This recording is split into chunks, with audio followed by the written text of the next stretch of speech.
All right. I have my little iPad here where my Message notes are, but every time I open up the iPad, it gives me an update on what's happening. So I could tell you the best supporting act. No, I won't do that. Thank you guys. This is like this is like the faithful that are here tonight. We're grateful for that, and you know, it's interesting that we're going to talk about a couple things tonight that work sort of around that idea, but. You know, planting a church is like, it's sort of like creating, there's waves that happen, right? And the first wave was a few months ago when Dee and I landed here on the ground and started gathering people. The second wave was starting this Sunday night thing, and then over the course of the past 4 months or so, we've averaged somewhere between 50 and 60 people on a Sunday night.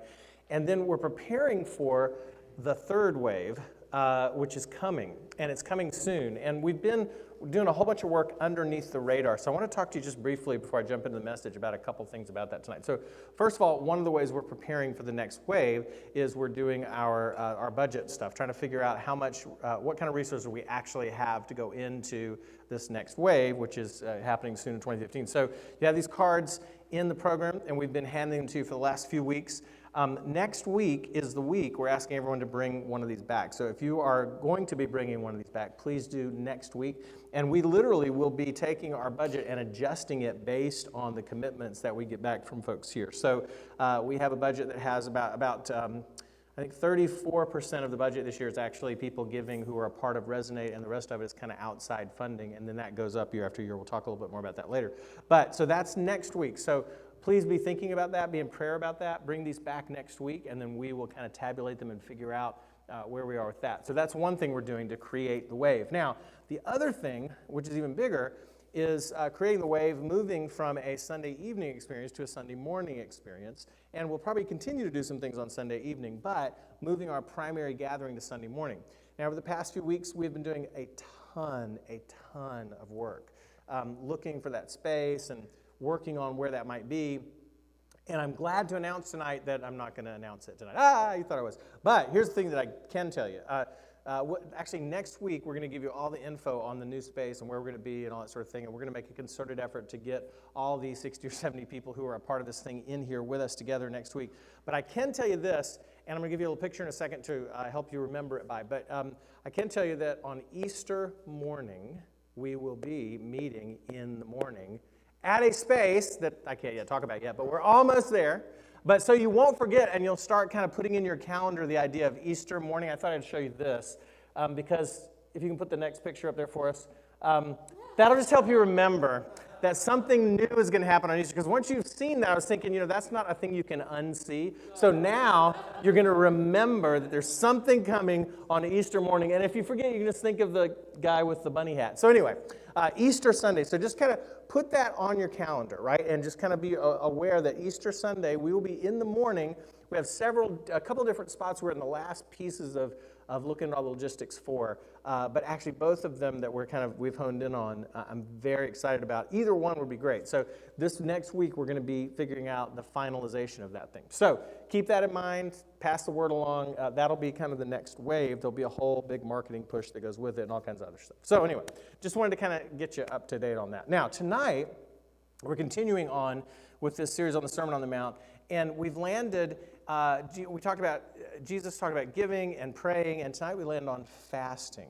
And we're going to talk about the idea of fasting tonight. So some of you have probably experienced a fast at some time in your life, right? You've done that maybe at some level. How many of you have ever done a fast at some level? Okay, so right there you go. So right in the middle of it. I want to tell you a true story about a guy that I know and his fast. So I was, this was a few years back, I was involved in a doctoral seminar at Fuller Seminary. And it was led by a teacher who was literally this world-renowned expert on spiritual habits and spiritual disciplines. He's written lots of books about it. What is that? Anyway. Wow, we've been here how long? I've never heard that before. Anyway. Sounded like a Mustang. Yeah, so it's 56 Mustang, I think, with double carburetor. Anyway, all right, so yeah, we are not on track. All right, here you go, back to where we were. I was at a doctoral seminar. I was taught by this guy who's sort of a leading world-renowned expert on spiritual habits. He's known for that. He's written tons of books, and he's probably one of the most influential thinkers in the world at that time because he just died recently. His name is Dallas Willard, but he was really the guy. Like, everybody went to this guy to talk about spiritual habits and spiritual disciplines.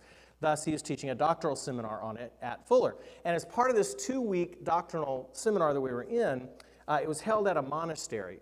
And it was a different kind of seminar. So there were about 15 of us that went up into this monastery up in the hills behind Pasadena. And we spent 2 weeks together in a monastery. And we had academic work we were doing there, but at the same time, each one of us were supposed to pick a spiritual habit and sort of intensely practice that habit over those 2 weeks while we were living together kind of as monks up in the hills, right?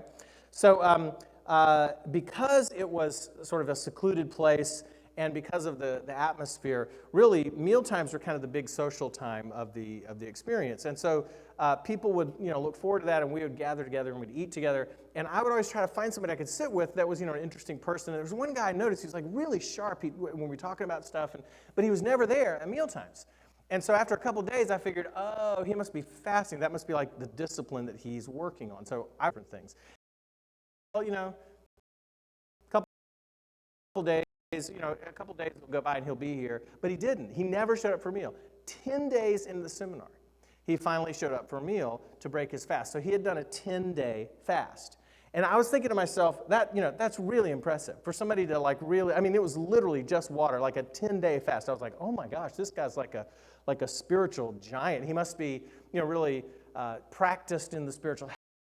This is I was thinking, wow, this is a great guy. So he told his story, he explained kind of what he'd been doing, and here was the two things that surprised me about it. First of all, John was his, when he told us that he was not a habitual faster, this was the first fasting experience he'd done more than a couple meals. I was really impressed again. And then I remember this pregnant pause. So he told everybody what he had been doing because he had been keeping it quiet. He told everybody what he had been doing over the past 10 days, and there was this kind of collective gasp. Everyone was like, wow, 10 days. And we're all thinking, what a great guy. And there was this sort of pregnant pause after he told his story and said that he was going to be breaking his fast at that meal. There was sort of this pregnant pause, and everyone was waiting, kind of, looking at the teacher, because certainly the teacher was going to go, oh my gosh, what a great thing you've done. And Dallas Willard, the most gracious man you'll ever meet, looks at the guy and he goes, that was a bad idea. And everybody went, what? And he's like, actually, it was a bad idea. As a matter of fact, if I had known you were doing this, I would have stopped you from it. And everybody's like, what, why? And he went on to talk about the idea that sometimes spiritual habits can become an end unto themselves in a different way than is actually helpful in our relationship with God. So I share that story with you to say that I think when we think about fasting, the typical conclusion many of us draw is that only the very spiritual people are actually capable of fasting, and that the longer we do it, the better off we are. So think for a minute about fasting in general, right? Fasting is it's a widely practiced exercise across the world of spirituality and sort of for health reasons. So let me just give you a few things. Ancient pagans practiced fasting. Ancient pagans, right? That was a certain kind of religion back in the day. Ancient pagans practiced it because they believed that demons entered the body through food. And so they would practice fasting as a way of exorcising the demons out of them. Yogis of Eastern religions will fast for long periods of time in order to bring about mystical visions. And in Western society here, fasting has become very popular for sort of dietary and cosmetic reasons. And even in the holistic medical field, it's something that people do a lot. Harvard-trained physician Andrew Weil, he was really popular a few years ago. He did these PBS specials on fasting, and he would talk about, not just sort of food fast, but he would talk about news fast or media fast or other kind of fast you could do. And so there's all this fasting going on, and what's really interesting to me is that very few Jesus followers actually practice biblical fasting. As my story about the trained pastor and doctoral student shows, we actually don't know a whole lot about this, even though it's important. As a matter of fact, it seems to be assumed by Jesus. So, in the passage that we're going to read, in the two passages before it, Jesus said, when you give, do this. So he's assuming we're going to give as part of our spiritual life. He says, when you pray, so he's assuming that's going to happen. And then he says, when you fast. So he's just assuming that's a part of our regular spiritual practices. But it's really not for most of us in Western culture. And specifically, again, in Christian culture, I don't think we understand a whole lot about this, which is why tonight, I almost never do this, I gave you some little note things that you can take some notes on. There's a lot of information in this little talk tonight. And, sometimes when I'm doing a message, I think to myself, oh, this is kind of a, fasten your seatbelts message because it's it's big and it's motivational, or it's kind of, heavy-handed emotionally or whatever. Tonight, it's not that. Tonight, this is the put your thinking caps on night, right? This is sort of more of a teaching time. So I just want to kind of get you ready for that. So if you look at those notes, we're going to look at 2 keys to fasting, 2 types of fasting, 2 teachings on fasting, 2 possible rewards of fasting, and then 2 ways you can engage with us together in fasting. Get all that? There you go. All right, so let's start, that's enough of a preamble, by me actually reading the passage on fasting. So again, remember, Jesus has worked through this process of the Sermon on the Mount. He's got to the place where he's now talking to people about spiritual habits. He's talked about giving, he's talked about praying, and then he says, and when you fast, do not look somber, and that's an important word, we're going to come back to this, as the hypocrites do, for they disfigure their faces to show others that they're fasting. Truly, I tell you, they have received their reward in full. But when you fast, put oil on your head and wash your face, so that it will not be obvious to others that you are fasting, but only to your Father who is unseen. And your Father who sees what is done in secret will reward you. Very similar structure to the other 2, giving and prayer. So let's talk about, first of all, sort of 2 keys that we see to biblical fasting of this. The first one is this. And by fasting in this context, I'm talking about abstaining from food and drink except water for spiritual purposes, right?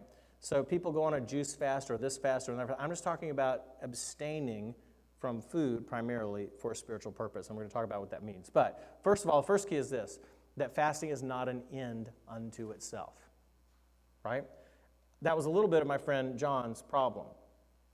Fasting is simply a means to the real end of developing our relationship with God. And if we end unto itself, we become sort of connected in this kind of legalistic stream that Jesus was sort of railing against in all of the Sermon on the Mount. So remember, we're after the gospel of the kingdom here, not the gospel of doing more stuff, right?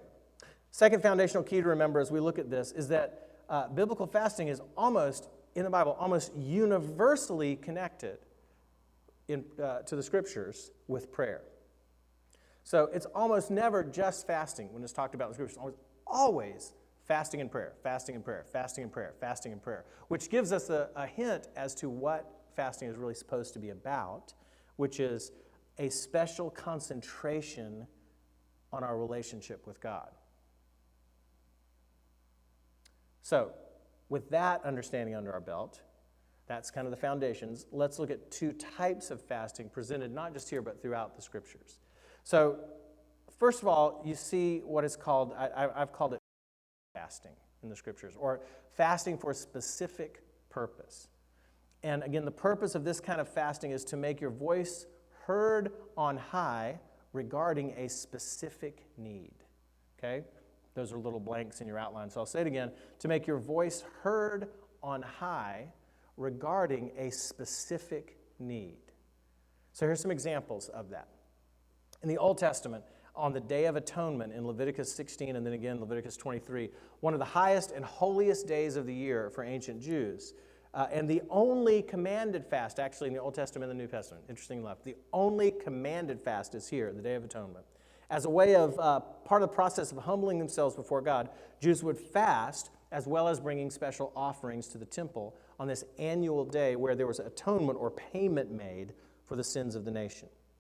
Functional fast had a very specific purpose about the sins of the nation. Then, especially in the Old Testament, we also see people making use of a functional fast in times of sorrow or penitence. So David fasted in sorrow when his newborn son was about to die in 2 Samuel. Ezra fasted in penitence as he confessed the sins of the people in Ezra 10. We also see the biblical record functional fasting being practiced during times of special need. For example, 2 Chronicles 20, when King Jehoshaphat calls Judah together to fast when they were in imminent danger of attack.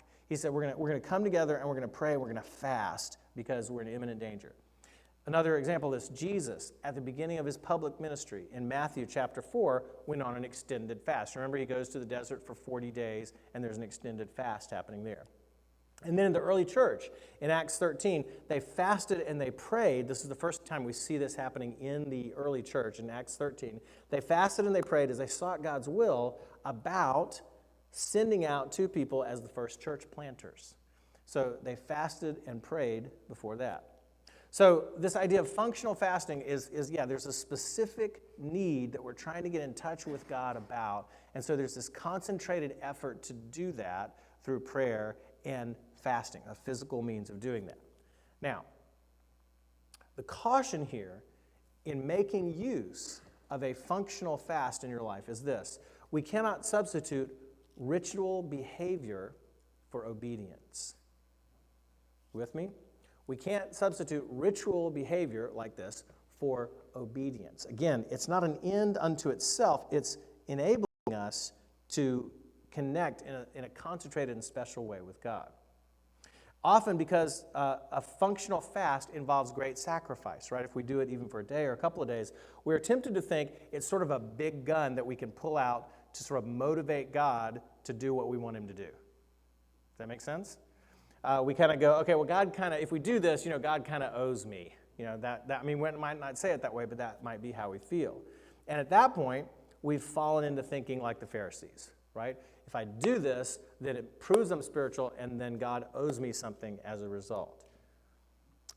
We have a tendency to want the quick fix in our spiritual life. And often, again, people will fast because they're like, okay, if I do something really dramatic, then God will fix the situation, or God will fix my relationship with him, or whatever it is that we're wanting to get fixed. But here's an important point.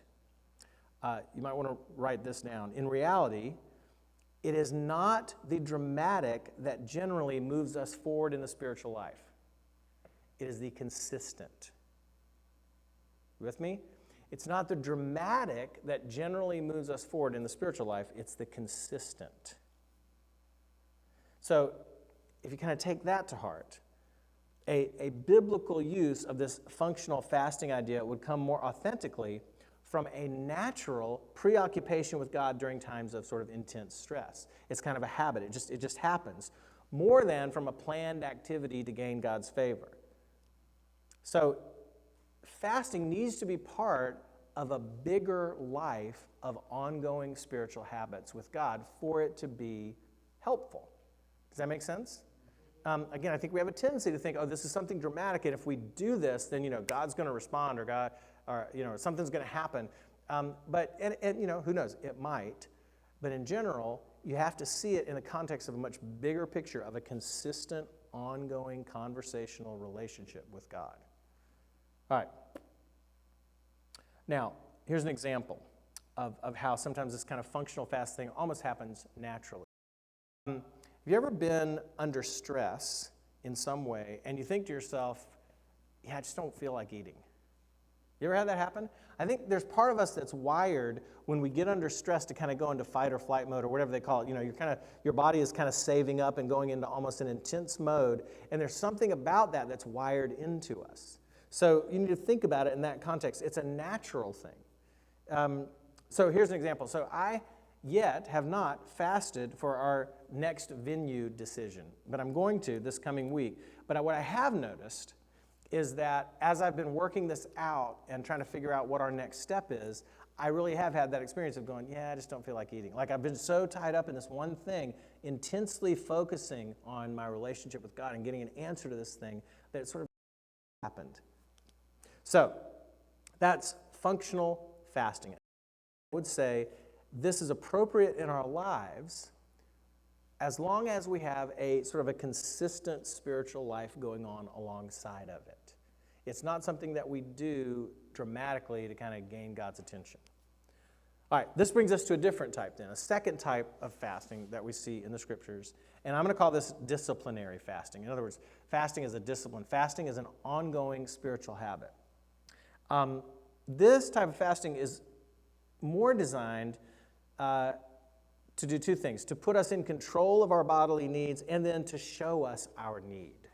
If that makes sense. To put us in control of our bodily need, and then to show us our need.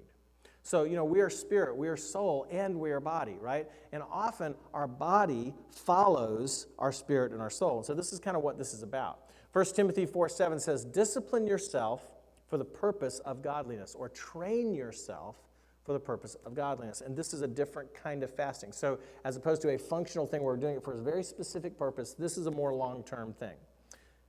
Fasting can show us our need in a couple of ways. First of all, it can develop self-control by defeating natural tendencies towards immediate gratification that we have, right? And for me, this is one of the best things about fasting. It shows me how addicted I am to immediate gratification. Fasting can also show us that we need God. And what I tend to try to do is when I'm fasting, I use those hunger pangs as a reminder bell. Like every time I feel a hunger pang, it's a reminder bell to remind me how much I actually need God to provide me with sustenance. Again, two prevalent examples of this kind of fasting in Scripture come right in our passage for the night. The Pharisees of Jesus' day fasted twice a week. Not that we necessarily follow their example, but again, it seems to be assumed by Jesus that his followers will fast, and church history bears this out. Christians from the earliest church leaders up to today testify to the benefits of consistent disciplinary fasting. Now, here's the caution I would have around this kind of fasting. It's very subtle, yet really important. The question to be thinking about when you're doing this is, am I fasting so that I can be in control of myself, or so that God can be in control of myself? Make sense? It's really subtle, but really important. Am I fasting so that I can be in control, or so that God can be in control of me? Two very different motivations for doing this. Very subtle, but very different and important. See, part of the thing is when we begin to practice fasting consistently, we grow in our ability to do it. And again, I would recommend starting slowly. So maybe as we go from one meal a week or two to maybe a full day every so often, we begin to feel pretty good about ourselves and specifically about our ability to be self-controlled. And once again, as soon as we start thinking, oh yeah, I'm a pretty self-controlled guy, right? Then we've slipped into that kind of Pharisaical thinking. So the purpose of disciplinary fasting, like any other discipline, is to help us develop our relationship with God, not in order for us to be more self-controlled on a personal level. I know that sounds weird, but there's an important but subtle difference there. So here's the thing. If fasting is not helping you to be more controlled by God, then I would say don't do it. If it's simply an exercise in self-control, then I think it leads us down a dangerous pathway at some level. All right, so all of that is kind of preamble to Jesus' sort of two teachings here on fasting. So turn over to the back page there, and we'll look at Jesus' two teachings about fasting in this passage. Just like he does with prayer, just like he does with giving, he tells us how not to fast, and then he tells us how to fast, right? So first part of verse 16, let me read these verses one more time. He says, when you fast, do not look somber as the hypocrites do, for they disfigure their faces to show others they are fasting. Truly, I tell you, they have received their reward in full. But when you fast, so that was how not to, this is how to, but when you fast, put oil on your head, wash your face so that it will not be obvious to others that you are fasting, but only to your Father who is unseen. And your Father who sees what is done in secret will reward you. So, if you're thinking about those words, when he says, when you fast, do not look somber. Somber is an interesting word here. It gives a sense of a religious ritual that was practiced by the Pharisees sort of mechanically and so that everyone could see it. They obviously had the routine down, and Jesus said, that's not the sort of approach we want to take. He says in verse 16 that we're not to disfigure our faces or to show people that we are fasting. These are two very vivid verbs that describe some pretty unusual practices of the Pharisees. He's pointing to something that we don't see because we're not in the culture with him. But here's the thing. When they fasted, they would often disfigure themselves by putting ashes on their heads, disheveling their hair, and wearing torn clothing as they walked around to let everyone know, oh, I'm fasting. Some commentators even went so far as, they said some of them even went so far as to put on pale makeup to make themselves look sickly while they were fasting. They literally put on a show for the people around them. As a matter of fact, the verb translated here, show, as in to show people, the verb translated show is the word thanasin, from which we get our word theater. So he's saying when you fast, you're not to fast mechanically, and also you're not to fast theatrically. It's not about other people knowing what you're doing. Instead, I would say we fast naturally, as a just sort of who we are, right? When Jesus talks about anointing our head with oil, he's not actually talking about getting especially decked out. You can make that mistake too when you read it. You can think, oh, he's talking about like, you should look really good. He's no, that's sort of a normal part of the hygiene of the day. People would anoint their head with oil. It's sort of like, almost like, washing your face and putting on cologne. And what he's saying is, just act naturally while this is going on in your life. Just be yourself. You don't have to let everybody know. Again, and what he says is, if we are letting everybody know, we might be losing out on the actual spiritual benefit of the exercise. So, in that he gives us two different rewards, right? He says, again, that the same rewards pointed to in giving and prayer in verses 1 through 4 and then 5 through 15. And again, the structure of these are all identical. And so Jesus is taking this whole section, and he's saying here the three most prevalent religious practices of the day, giving, praying, and fasting. And then, point. He says, look, you choose your own rewards here. We can choose to be rewarded now, which is sort of the immediate reward, which is, the glory or men, people see you doing it. And literally in verse 16, he says, we are having our reward. So as we're doing it, that is the reward. Or we can have a different reward, a later reward, or what I would call a lasting reward. And the lasting one is not just about something that comes to us in heaven. It's about something that is going on here. It comes in the form of real spiritual growth. So again, let me explain what I mean. One of the ways of describing a spiritual habit is this: activities that are in our power that bring us to a place where we can do what is beyond our power. Activities that are in our power that bring us to a place where we can do what is beyond our power. That's what spiritual habits do. They grow our souls so that we can do things that we would not normally do. I read an article by a guy describing his journey towards a right understanding of this in terms of fasting. And here's what he said. It's really interesting. He said, one Lent, many years ago, I vowed to fast once a week. I'd read about a little about fasting. It sounded like the kind of thing a really dedicated Christian ought to do, so I thought I would do it. And boy, would I be holy.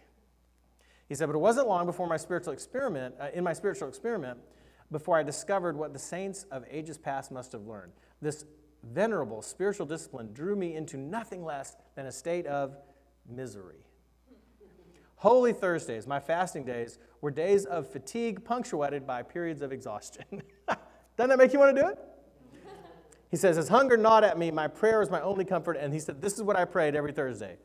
God, I hate this. But over time, as he began to learn, it wasn't the exercise that was important, but the growth that was important.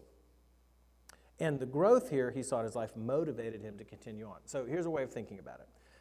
In any spiritual habit, when we first begin to practice it, it's like sort of when you're first learning to ride a bike, there's a lot of focus on the mechanics, right? So, how do you stay in balance? How do you turn your wheels? Whatever. But over time, you forget that. And once you forget the mechanics, then the real benefit of it comes to you. So when you begin to fast, at the beginning, you're going to be focused on the mechanics. Oh, I'm hungry, or I'm not sure if I'm supposed to eat, or what am I supposed to do? Over time, that mechanical focus kind of goes away, and that's when you actually begin to experience the benefit. So it takes a little while of doing this to experience the benefit of it. Here's an example. Here's someone who decided that, a story of someone who decided he would fast over a 2-year period once a week, and he wrote a little journal about it. And this, by the way, is a great book, The Celebration of Discipline by Richard Foster. And Foster kind of details this guy's story over 2 years, but he picks out little pieces of this guy's journal. He said, and then watch how the progression goes from the sort of superficial aspects of fasting towards deeper rewards. He says, the first thing in his journal, I felt it a great accomplishment to go to a whole day without food.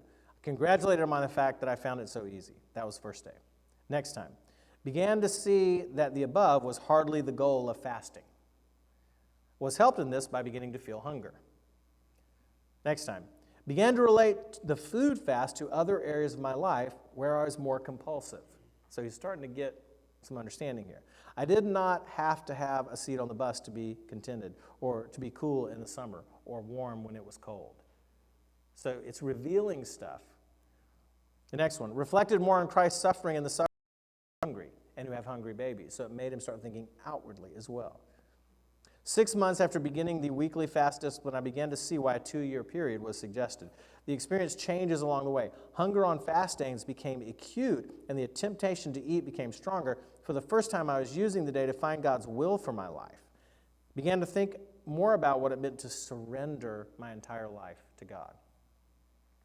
And then finally, a little while later, he says, I know now that prayer and fasting must be intricately connected and bound together. There is no other way to fast except to pray.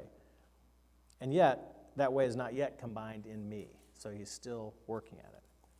So the thing is, over time, these things begin to take root in our lives. They're not immediate, like quick fixes.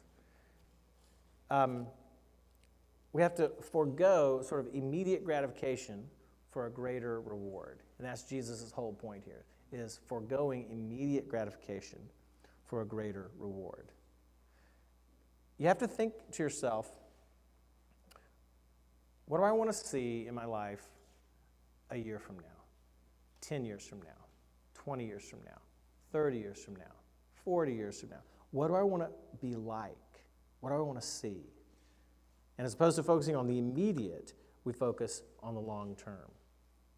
I found a little story that's helpful in this regard. It's about a guy named Akio Morita, who in 1955 faced this choice between sort of immediate and long-term rewards. He founded a small company that was experiencing hard times. The company had achieved this one small sort of technological breakthrough. They invented the first portable transistor radio, so they were the first people to do that. An American company came in by the name of Bulova. You remember the Bulova? They came in and said, hey, we're gonna give you an offer to buy the radios you produce, sell them in America under our brand name, and you're gonna have tons of money, so here you go. But the deal troubled Morita. He said he wanted to establish his own company's brand name, so even though the deal would have brought his struggling company a much-needed infusion of cash, he decided against the deal and told the executives at Bulova this when he refused them. He said, I am now taking the first step for the next 50 years of my company. So he took that step. Morita's company went on to develop a few more innovations, the VCR and the compact disc, and even as he turned down the offer from this American company, he was in the process of changing his company's name from Tokyo Telecommunications to Sony. So he went for the bigger reward. And I'm convinced that most of us in this matter of spiritual disciplines need to go for the bigger reward. It may not be easy at first, but again, we need to think about taking the first step for the next 20, 30, 40, however many years we have in front of us, by becoming people who consistently integrate spiritual disciplines like fasting into our lives. So again, last thing I want to talk to you about. 2 ways you can give this a try. 2 very practical ways. One, you can join us in our Lent small groups. One of the things we'll be doing this next week, is practicing a day where we fast together and kind of look at that. And then 2, you can join us on this Tuesday for a functional fast. So a day of prayer and fasting for our church. Remember, we're kind of at this leverage point in our process. We're looking at facility options, at, the resources that our group is going to bring in through these, the pledge cards, all the stuff that's going on. And in that context, on Tuesday of this week, I'm going to invite you to fast. I'm going to be praying and fasting for our church this Tuesday. So we could do this together. We could see what it's like. We can come back and we can talk about it the next time we're together. And if you so desire, okay, we can do a little hashtag thing. So if you can put that up there. If you're fasting on that day, can you put the little hashtag thing up there for us, Chelsea? There it is. So you can hashtag Resonate Fast if you want to tweet during the day. Sort of make it an updated fast. I don't know. But I'm going to do that. So through the day, I'll tweet around what we're going to be doing. You can do that as well. And again, the reason for all of this is because we want to move into a relationship with God that is about practice, not just about information, right? That's what this whole thing is about. So, think about this as a step you take towards this bigger picture of what God wants to do in your life. Think about this for all of us as a step we take together towards a bigger picture of what God wants to do with this group of people that is His church that's becoming something and going to another wave in 2 weeks here. All kinds of good things are coming our way. So again, thanks for listening. I know it was kind of a different night, lots of information there, and I hope it's helpful. But my purpose in all is to ensure that what we're doing is people who are following the way of Jesus rather than people who just know more about Jesus. And those are two very different things. All right, let me pray for us, and you guys can come on up.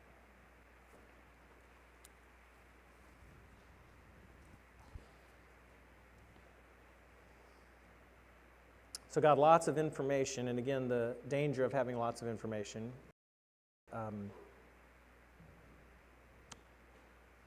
We have more information than practice. So sift through this. I pray that this week we would be mindful of what you're calling us to as individuals and what you're calling us to as a church. I pray for those of us who will be practicing this idea of a function next Tuesday. Speak to us about our lives. Speak to us about this church. Speak to us about what you want to see next in all of this. We trust you in that. And we look forward to what you're going to do in Jesus' name. Amen.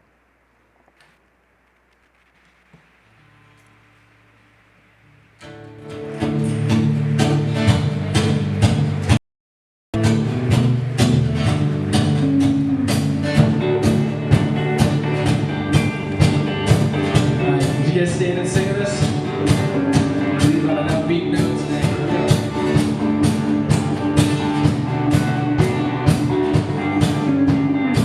Come, ears to hear, eyes to see.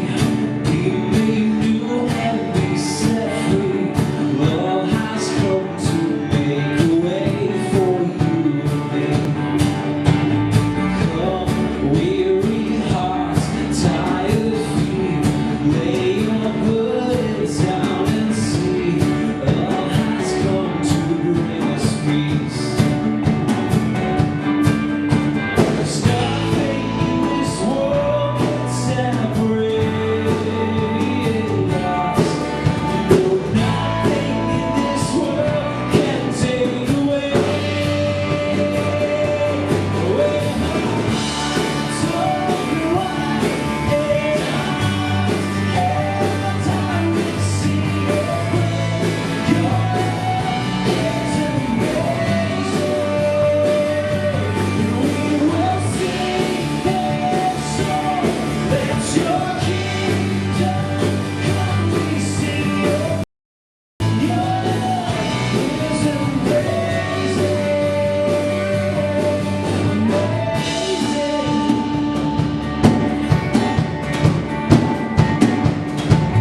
And then you guys have a blessed week. We'll see you back next week.